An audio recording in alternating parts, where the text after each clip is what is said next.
Hello everyone, welcome back to Evoke Channel, a space for mindset, for growth, and real conversations. Before I continue today, I want to say thanks to all of you who have subscribed to my channel. Your support in helping me grow this outlet that allows me to bring this kind of content, it means a lot to me, and I truly appreciate it. So, in today's episode, we are going to talk about resilience. In today's world, we all carry unique pressures, especially men. When there is this unspoken rule that we have to keep it together, never slow down, be stoic, and never show any sort of cracks. But real resilience isn't about pretending to be unshakable. It is about adapting, recovering, and coming back stronger.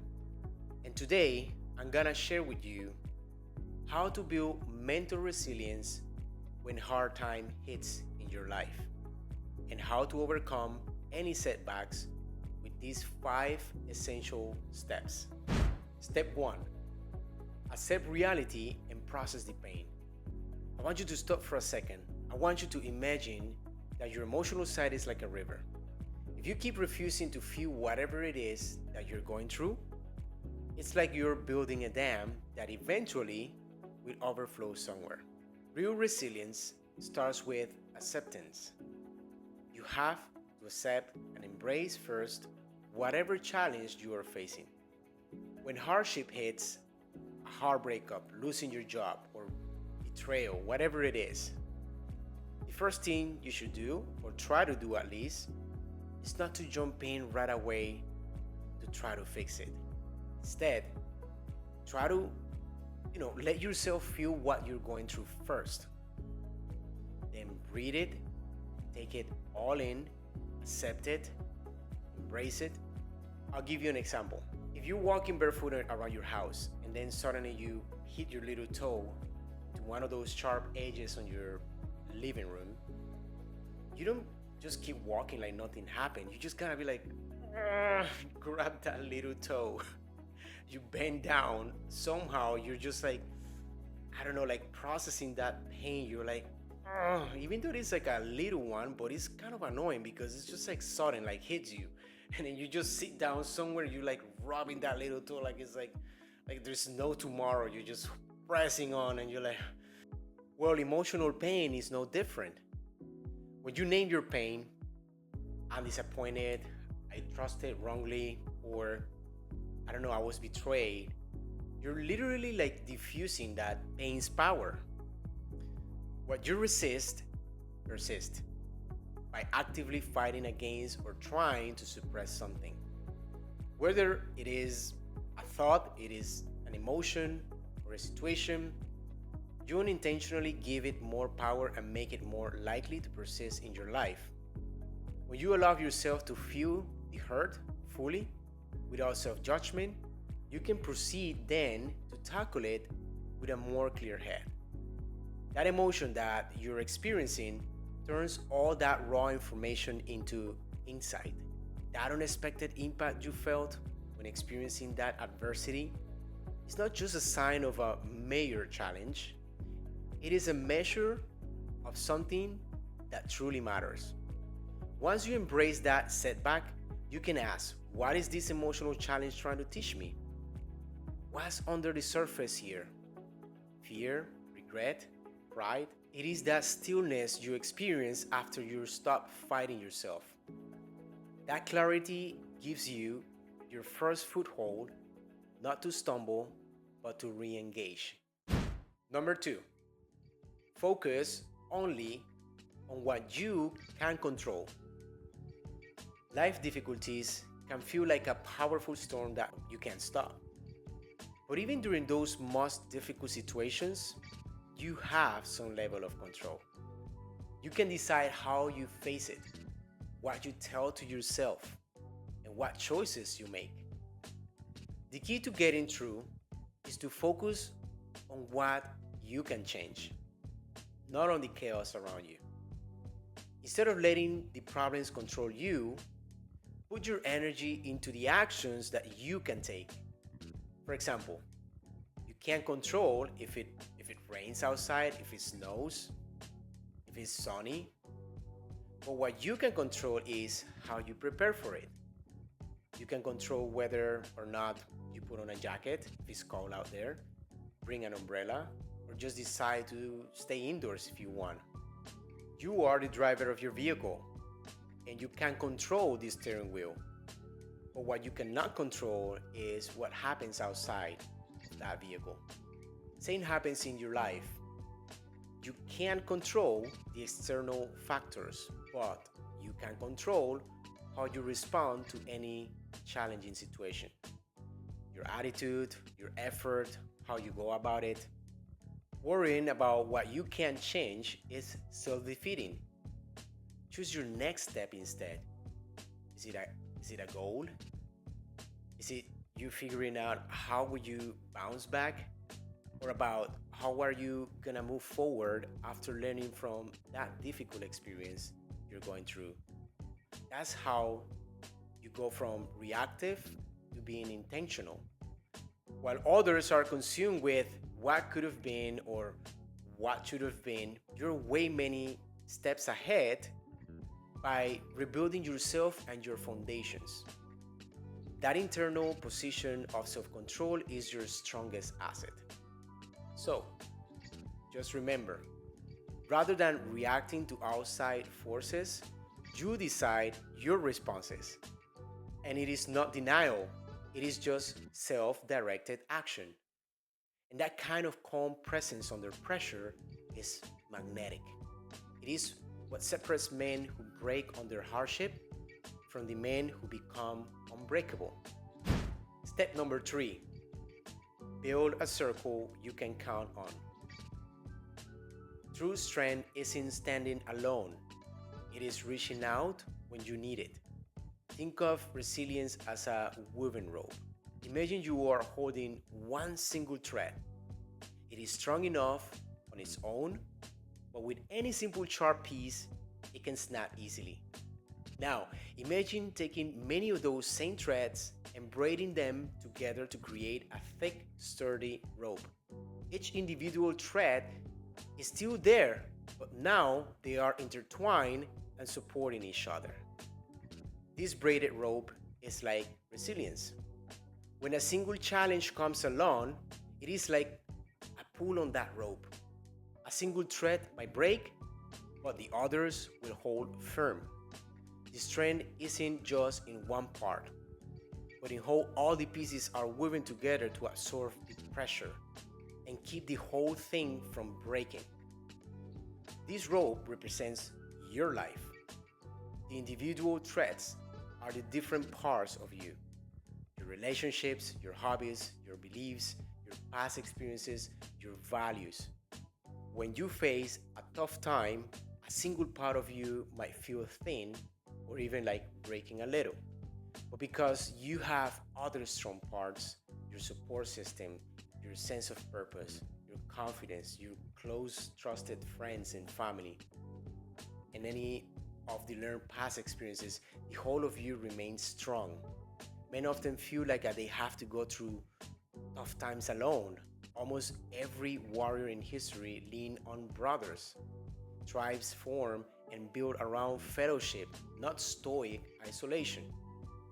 When setbacks happens, sharing your pain doesn't make you weaker. When you're going through something very difficult, don't be afraid to talk with a close friend. You don't have to talk to everybody about it. You can select who are the people who you really feel like you can trust, something so personal like that. But that is already a good support for you to just not feel like you're alone. You can count on someone, you can count on a friend, and that's sometimes just enough. Reaching out is a smart and courageous way to cope. Story after story of comebacks, men who rebuild careers, relationships, or even lives, they all mention one thing in common. Someone in their circle believed in them when no one else did, or even they didn't even believe in their own selves. The solidarity will not magically fix the problem, of course, but it sustains you until you find your footing. And remember, You don't have to be the superhero all the time. Sometimes being the man who listens matters just as much. Number four, fuel yourself with positivity and self care. Pain is heavy, but mood can be fluid. Emotional resilience comes from allowing space for small but mindful moments, gratitude for being healthy, for a small cup of coffee that you can enjoy in the morning, a victorious moment of progress in the gym, a connection with someone who gets you. These are not distractions, they are lifelines that help you build resilience and sustain you through any strenuous situation. Picture this: you're running a marathon, but it's pouring rain. The wind is brutal, and every step of your run feels like heavier and heavier than the last step. You know that you can stop.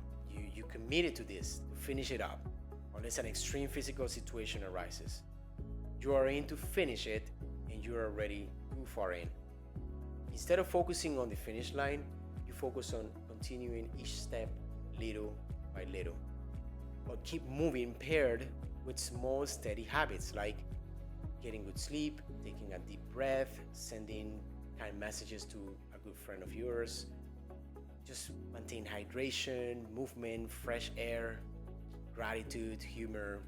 They all keep you grounded when life hits like a storm. Don't think of self care as a luxury or a treat. Think it as the foundation that will help you go through any other next challenge that you can face in the future. By creating a consistent routine of self care, you're simply making your nervous system a lot stronger. These small daily habits are powerful investment in your well-being, and they will pay off the most when you have to face or navigate another difficult time in your life. Step 5. Learn, adapt, and persist. This final step is where true leadership from pain emerges. When a setback strikes, it doesn't mean it is the end of the world. It means whatever you do moving forward needs a pivot. That mindset shift of seeing endings as restarts is what transforms breakdown into breakthrough. Setbacks or any strenuous situation that comes your way are not indications of defeat. Don't think of it as a roadblock, but as a test.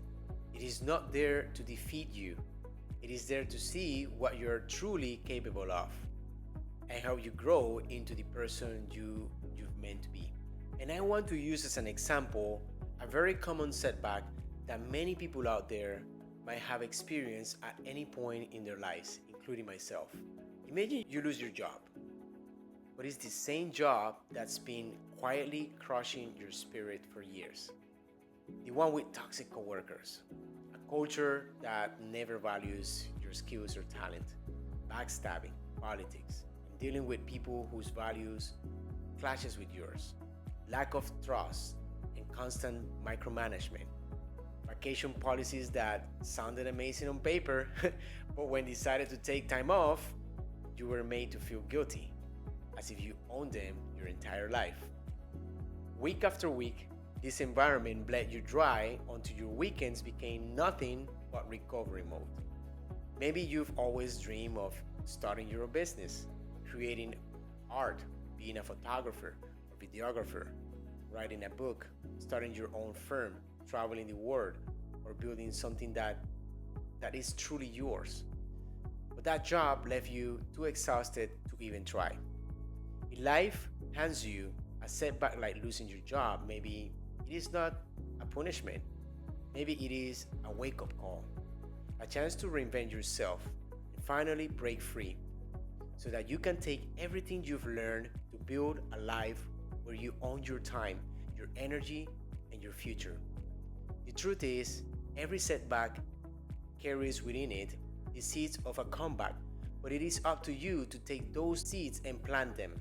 Adapting means using those lessons to change your approach, your habits, and even sometimes your environment, so you're not repeating the same cycle.